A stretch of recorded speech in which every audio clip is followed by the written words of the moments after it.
Hello बच्चों, welcome to Vidyapeeth educational point. आज हम करेंगे उत्तराखंड जीके जीएस का प्रैक्टिस सेट नंबर 8। इससे पहले हम 7 प्रैक्टिस सेट कर चुके हैं। आशा करता हूँ आप सभी को अच्छे से समझ में आ रहा होगा। आज का पहला क्वेश्चन रहेगा, गलत कथन का चयन करें। ठीक है, हमें क्या करना है? गलत कथन का चयन करना है। पहला कथन है, हरिद्वार के बहादुराबाद में ताम्र उपकरण व मृदभांड की खोज 1951 में हुई। ठीक है। दूसरा है, 1953 में यशोधर मठपाल ने हरिद्वार होगा, हरिद्वार के बहादुराबाद से पाषाण उपकरणों एवं मृदभांडों की खोज की। हरिद्वार को गेरुए रंग की सभ्यता का नगर भी कहा जाता है। उत्तराखंड से प्राप्त प्रस्तर उपकरण को फ्लैग बर में रखा गया है। हमें गलत कथन का चयन करना है, तो इसका सही आंसर क्या हो जाएगा? Option number B. ठीक है। इसकी को जो खोज हुई थी 1953 में यशोधर मठपाल ने नहीं की थी, जबकि किसने की थी? यज्ञदत्त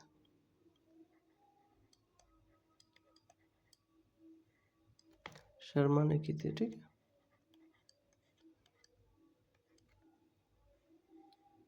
तो इसका सही आंसर क्या हो जाएगा? Option number 2। बाकी सारा ऑप्शन क्या है? बिल्कुल सही है। ठीक है, नेक्स्ट देखेंगे, सही कथन का चयन करना है। हमें 4 ऑप्शन दे रखे हैं, इसमें सही कथन का चयन करना है। पहला है, फड़कानौली की खोज 1985 में MP जोशी ने की। दूसरा है, फड़कानौली से 3 शैलाश्रयों की खोज हुई है। फड़कानौली बागेश्वर में स्थित है। और ऑप्शन नंबर 4 दे रखा है, फड़कानौली पिंडर नदी के प्रवाह क्षेत्र में स्थित है। तो इसका सही आंसर क्या हो जाएगा? देखते हैं। ये इसकी खोज जो है, फड़कानौली की खोज 1985 में MP जोशी ने नहीं बल्कि किसने की है? यशोधर मठपाल ने की है। ठीक है, यशोधर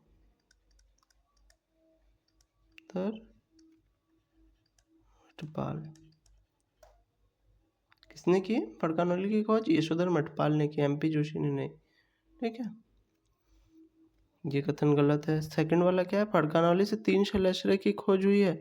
बिल्कुल सही, फड़कानौली से 3 शैलाश्रय की खोज हुई है। तो हमारा ऑप्शन नंबर कौन सा सही हो जाएगा? Option number 2।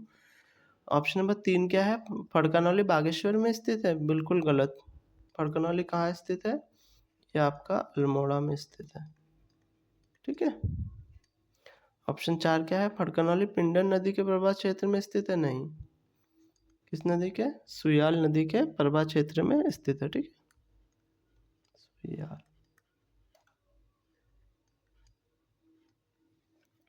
आपके लिए एक प्रश्न रहेगा, जो सुयाल नदी के तट पर कौन से शैलाश्रय प्राप्त हुए हैं हमें? ठीक है, अल्मोड़ा के सुयाल नदी के तट पर। इसका आंसर आप कमेंट में देंगे। ठीक है, नेक्स्ट देखेंगे, घर जमाई प्रथा निम्न में से किसमें प्रचलित थी? खसों में या थारू होगा? और इतना ज़्यादा मिनट, ठीक है, क्या हो जाएगा? ये थारू।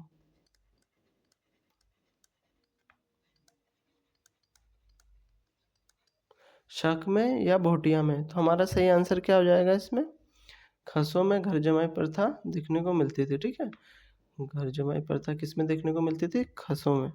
इसके साथ साथ पशु बलि प्रथा, मैं यहाँ लिख रहा हूँ, आप लोग नोट कर लेना। पशु बलि प्रथा ये भी किन में विद्यमान थी? खसों में। फिर इसके बाद झटेला प्रथा,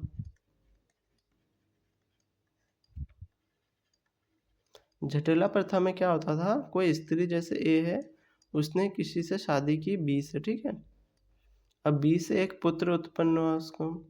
अब ए ने क्या किया? किसी सी से शादी कर ली, तो ये जो पुत्र होगा इसे क्या कहा जाएगा? झटेला। ठीक है, पहले हस्बैंड से उत्पन्न पुत्र को क्या कहा जाता था? झटेला। ये किन में देखने को मिलती थी? खसों में। ठीक है, नेक्स्ट देखेंगे हम, जो शक थे, ये कौन थे? ये पश्चिमी एशिया से आए पशुपालक जाति थे। ठीक है, कौन थे ये? पशुपालक जाति। जो राहुल सांकृत्यायन हुए हैं, राहुल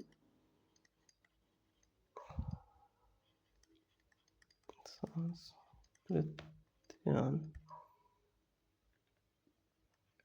ठीक है।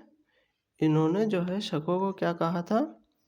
खस का ही अपभ्रंश। जो शक है क्या है? खस का ही अपभ्रंश है, ठीक है। इम्पोर्टेंट कथन है ये, पेपर में पूछा जा सकता है। अपभ्रंश है, कैसे पूछा जाएगा? जो शक खस का ही अपभ्रंश है, ये किसने कहा है? तो किसने कहा? राहुल सांस्कृत्यान ने, ठीक है। सबसे ज्यादा थारू कौन से जनपद में देखने को मिलता है? तो ये है यूएस नगर में, ठीक है, उधम सिंह नगर में। नेक्स्ट देखेंगे, कार्तिकीपुर राजवंश के तृतीय परिवार का संस्थापक कौन था? इच्छरदेव, निम्बर, वसंतदेव या इष्टगणदेव? इसका सही आंसर क्या हो जाएगा? इसका सही आंसर हो जाएगा इच्छरदेव, ठीक है। ऑप्शन नंबर ए बिल्कुल सही हो जाएगा। थोड़ा इच्छरदेव के बारे में देख लेते हैं। ये जो इच्छरदेव की पत्नी थी उनका नाम क्या था? सिंधु देवी। इच्छरदेव के बाद इनके बाद एक राजा हुए हैं जिनका नाम क्या था? देशद देव, ठीक है। इनको क्या क्या कहा जाता था? तीन दुखियों का रक्षक, कई उपनामों से जाना जाता था इनको, ठीक है। एक तो हो गया दीन दुखियों का रक्षक, मसीहा भी कहा जाता था इनको, मसीहा, और स्वर्णदाता, स्वर्णदाता।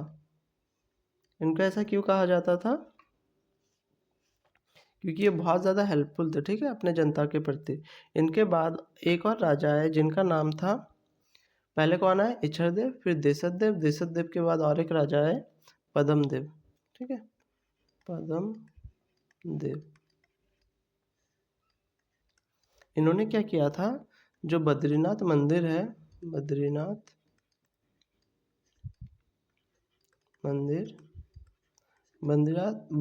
मंदिर में भूमि दान में दी थी, ठीक है, भूमि दान की थी, भूमि दान, ठीक है। समझ आ रहा होगा आप लोगों को। नेक्स्ट देखेंगे, लोहाघाट के पास सुई राज्य की स्थापना किस कत्यूरी राजा ने की? ठीक है, प्रीतम देव, आसंती देव, विषमदेव या ब्रह्मदेव? तो इसका सही आंसर क्या हो जाएगा? ब्रह्मदेव। ऑप्शन नंबर डी बिल्कुल सही हो जाएगा, ठीक है। जो सुई राज्य की स्थापना लोहाघाट के पास की थी, उसने किसने की थी? ब्रह्मदेव ने की थी, जो कि क्या था? एक कत्यूरी राजा था, ठीक है। इसके समय पे कुमाऊं में कौन आया था? सोमचंद, ठीक है, सोमचंद आया था। तो ये ब्रह्मदेव ने सोमचंद से किसकी शादी करवाई थी? अपनी पुत्री की शादी करवाई थी, ठीक है, पुत्री की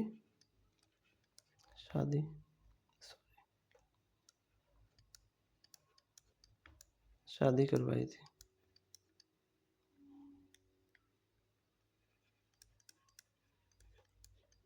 ठीक है।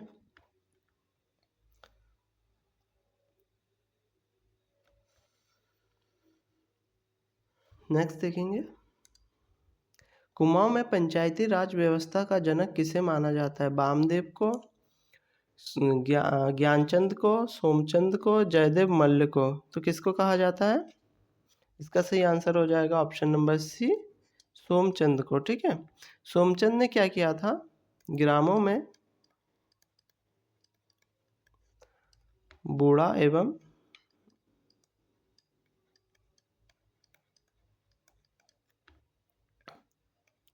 सयानों की नियुक्ति की थी, ठीक है, की नियुक्ति। गांव में शासन प्रशासन देखने के लिए सोमचंद ने ग्रामों में बूढ़ा एवं सयानों की नियुक्ति की थी, ठीक है। इसलिए इसको क्या कहा जाता है? पंचायती राज व्यवस्था का जनक कहा जाता है। सोमचंद जो सोमचंद, इसके बारे में थोड़ा देख लेते थे। सोमचंद जो है डोटी के राजा को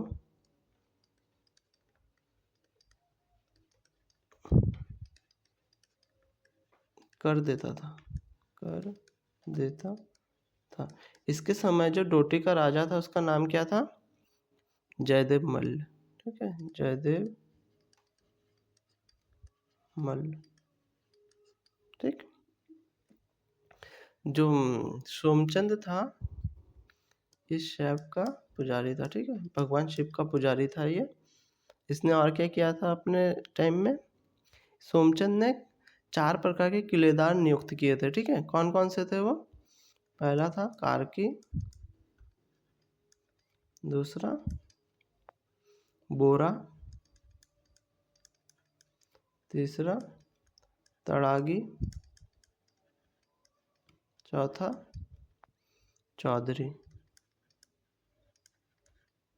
ठीक है, नेक्स्ट क्वेश्चन देखेंगे। राजा बलभद्र शाह के संबंध में कौन सा कथन गलत है? क्या है क्वेश्चन?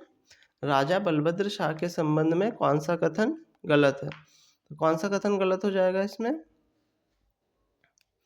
पहला कथन है ग्वालदम का युद्ध 1585 में रुद्रचंद्र और बलभद्र शाह के बीच हुआ। दूसरा है डॉन्ट्री शिलालेख का संबंध बलभद्र शाह से है। कवि देवराज ने बलभद्र शाह की तुलना भीम से की। बलभद्र शाह के समय गढ़वाल में राजदूत भेजने की प्रथा प्रारंभ हुई। तो इसका सही आंसर क्या हो जाएगा? आइए देखते हैं थोड़ा बलभद्र शाह के बारे में। इसमें जो पहला कथन दे रखा है ग्वालदम का युद्ध 1585 में रुद्रचंद्र और बलभद्र शाह के बीच हुआ, हाँ बिल्कुल कथन सही है। ठीक है, ये रुद्रचंद्र और बलभद्र शाह के बीच में हुआ, लेकिन ये कब? 1585 में ना होके कब हुआ था? ये हुआ था आपका 1581 में। ठीक है, इसमें एक थोड़ा और एक कथन है जो ये 1585 दे रखा है। शिव प्रसाद डबराल जो है, जो इतिहासकार है शिव प्रसाद डबराल, ये डेट को ना मान के कौन सा डेट मानते हैं? 1591। इन दोनों में से कोई एक डेट आएगा अगर पेपर में कभी पूछेगा तो ये दोनों आपको सही कर लेना है। ठीक है, और डॉन्ट्री शिलालेख का संबंध बलभद्र शाह से, हाँ बिल्कुल सही है। ठीक है, फिर कवि देवराज ने बलभद्र शाह की तुलना भीम से की थी, हाँ की थी। और बलभद्र शाह के समय गढ़वाल में राजदूत भेजने की प्रथा प्रारंभ हुई, हाँ। क्या है? ये सारे कथन सही है। तो हमारा सही ऑप्शन क्या हो जाएगा? ऑप्शन नंबर है ग्वालदम का युद्ध 1585 में ना होके कब हुआ था? 1581 या 1591। 1591 किसके कथन के अनुसार है? वो शिव प्रसाद डबराल। ठीक है, जो ग्वालदम के युद्ध में रुद्रचंद का सेनापति पुरखुपंत था, क्या हुआ? वो मारा गया था। ठीक है, पुरुषपंथ या पुरखुपंत, पुरुषोत्तम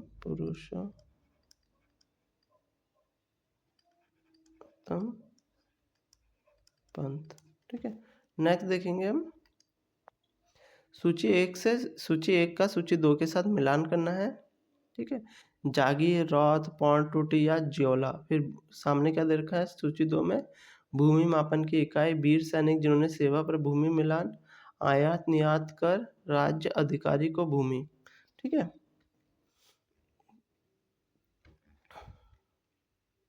इसके क्या हो जाएगा पहले देखते हैं हम।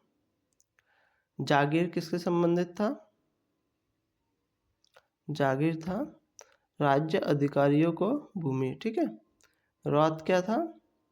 रौत था वीर सैनिकों को सेवा पर भूमि मिला। पौंड टूटी क्या था? आयात निर्यात कर। और ज्यूला क्या था? भूमि मापन इकाई। तो क्या हो रहा है? ए का 4, बी का 2,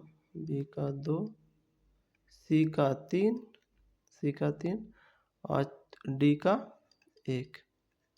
क्या हो जा रहा है? 4 2 3 1, 4 2 3 1। हमारा ऑप्शन नंबर 2 क्या हो जाएगा? बिल्कुल सही।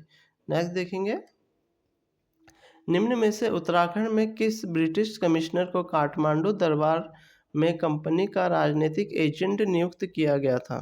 ठीक है, किसे नियुक्त किया गया था देखेंगे। पहला ऑप्शन है विलियम ट्रेल, एडवर्ड गार्डनर, मोजले स्मिथ, जॉर्ज गोवान। ठीक है, तो इसका सही आंसर क्या हो जाएगा? Edward Gardner. Option number B बिल्कुल सही हो जाएगा। ये कब से कब तक था? ये मई 1815 से 9 महीने तक था। ठीक है, कितने महीने? 9 महीने। इसके बाद कौन आता है? इसके बाद आया था जॉर्ज विलियम ट्रेल। ठीक है, विलियम ट्रेल, तो मैं लिख लेता हूँ शॉर्ट में, जॉर्ज विलियम ट्रेल। ठीक है, इसका कार्यकाल कब से कब तक था? 1817 से 1835 तक। इसके बाद कौन आया था ट्रेल के बाद? इसके बाद कुछ समय तक कौन था? मोजले स्मिथ। ठीक है, मोजले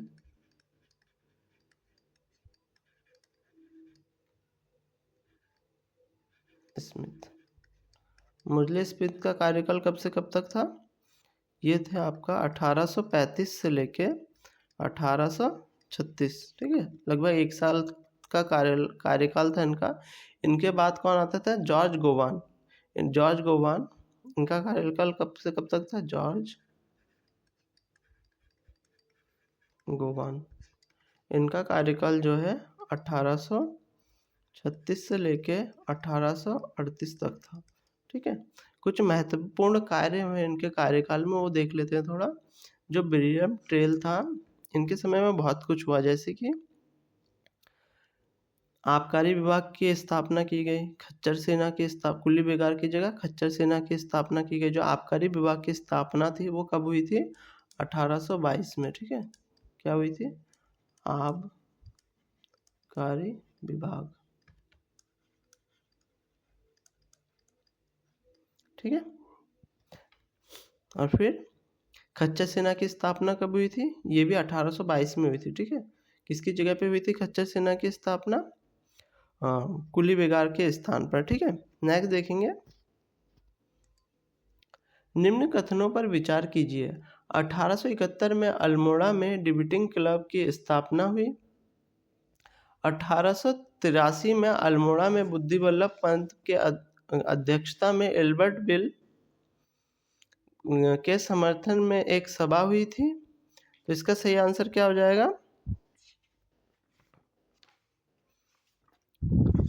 इसका सही आंसर हो जाएगा आपका, हमें कथनों पर विचार करना है। तो कथन एक, ये कथन क्या हो जाएगा? डिबेटिंग क्लब की स्थापना कब हुई थी? 1870 में। ठीक है, और जो दूसरा दे रखा है एल्बर्ट बिल की अध्यक्षता में एक सभा हुई थी, ये बिल्कुल सही है। तो हमारा क्या हो जाएगा? केवल एक कथन सही, केवल कथन एक दोनों सही, कथन दो सही, या दोनों कथन गलत। तो क्या हो जाएगा हमारा? ऑप्शन नंबर सी, केवल कथन दो सही। नेक्स्ट, उत्तरांचल राज्य की मांग को लेकर उत्तराखंड पीपुल फ्रंट कब बनाया गया? ठीक है, उत्तराखंड पीपुल फ्रंट कब बनाया गया? अप्रैल 1994, अप्रैल 1993, मई 1994, मई 1993। तो इसका सही आंसर क्या हो जाएगा? अप्रैल 1994। नेक्स्ट, निम्न कथनों पर विचार कीजिए। ठीक है, हमारे पास तीसरे विधानसभा से रिलेटेड कुछ कथन है, उसमें विचार करना है। आइए देखते हैं। जो तीसरी विधानसभा में 67.70 मतदान हुआ था। तीसरी विधानसभा में 5 महिला प्रत्याशियों ने चुनाव जीता। तीसरी विधानसभा में वी गार्डनर को एंग्लो इंडियन सदस्य के रूप में मनोनीत किया गया। गोविंद सिंह कुजवाल को तीसरे विधानसभा का अध्यक्ष चुना गया था। ठीक है, आइए देखते हैं तीसरे चुनाव। जो तीसरा विधानसभा चुनाव हुआ था वो कब हुआ था? जनवरी 2012 को हुआ था। ठीक है, इसमें क्या है? सबसे ज़्यादा मतदान हुआ था अब तक। ठीक है, कितना हुआ? 67.70। ये बिल्कुल कथन सही है। दूसरा कथन में क्या बोला है? 5 महिला प्रत्याशियों ने चुनाव जीता था, बिल्कुल सही। और वी गार्डनर को क्या है? एंग्लो इंडियन सदस्य के रूप में मनोनीत किया गया था। ये पद अब खत्म कर दिया गया है। ठीक है, जो एंग्लो इंडियन का पद है ये अब खत्म कर दिया गया है। फोर्थ क्या है? गोविंद सिंह कुजवाल को तीसरे विधानसभा का अध्यक्ष चुना गया था। हाँ, बिल्कुल सही है वाला भी। ठीक है, इसमें जो है चुनाव के बाद मुख्यमंत्री कौन बना था? विजय बहुगुणा को राज्य के मुख्यमंत्री बने और गोविंद सिंह कुजवाल को क्या बनाया गया था? विधानसभा अध्यक्ष। ठीक है, मुख्यमंत्री कौन बना था? सीएम बना था आपका विजय बहुगुणा। विजय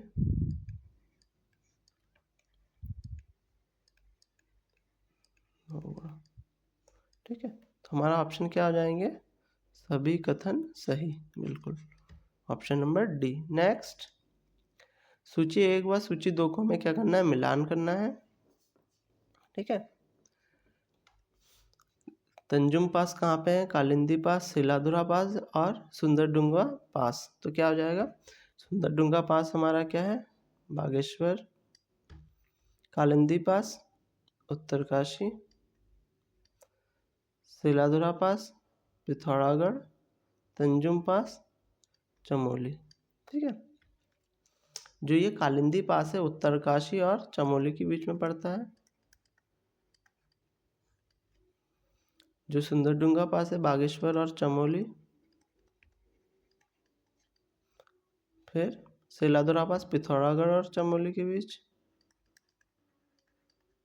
तंजुम पास ये हमारा चमोली में ही पड़ता है। तो हमारा सही आंसर क्या हो जाएगा? ए का 3, ए का 3 एक ही में ऑप्शन में, तो ऑप्शन नंबर सी हमारा क्या हो जाएगा? बिल्कुल सही। ए का 3, बी का 1, सी का 2, सी का 2, ठीक, डी का 4, तो डी का 4 बिल्कुल सही। ठीक है, नेक्स्ट, मुख्यमंत्री दाल पोषित योजना का शुभारंभ कब किया गया था? 12 अक्टूबर 2019, फिर 12 सितंबर 2019, फिर 12 सितंबर 2018 और 12 नवंबर 2018। तो इसका सही आंसर क्या हो जाएगा? मुख्यमंत्री दाल पोषित योजना 12 सितंबर 2019 बिल्कुल सही हो जाएगा। ठीक है, इसके द्वारा क्या किया गया था? इसके द्वारा 44 रुपये केजी की दर से चने की दाल क्या दिया गया था? चने की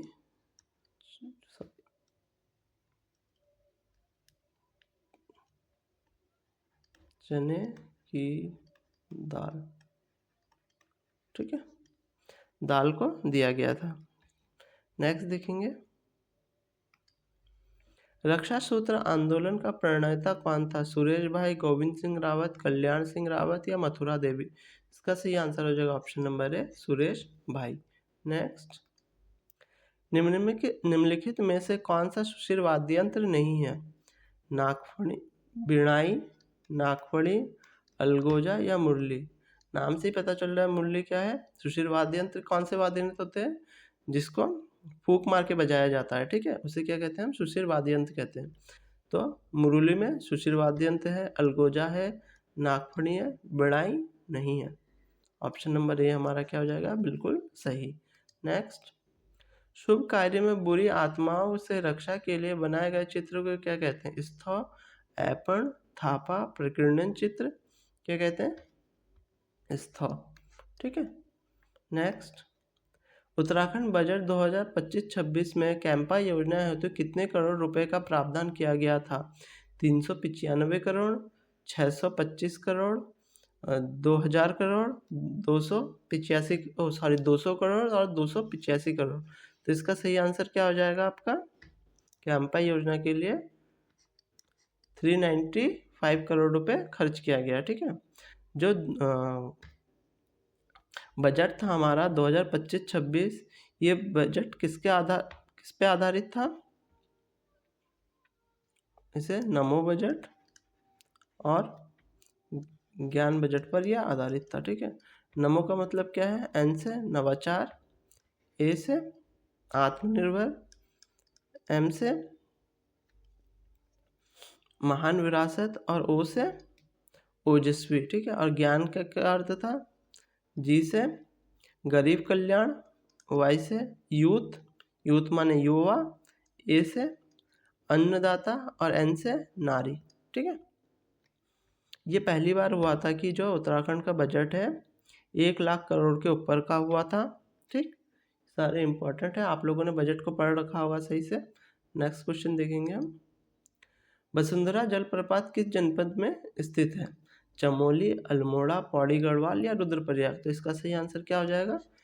ए, चमोली में। नेक्स्ट, पूर्णागिरि मंदिर किस जनपद में स्थित है? चमोली, नैनीताल, चंपावत, अल्मोड़ा। तो ये कहाँ स्थित है? चंपावत के टनकपुर।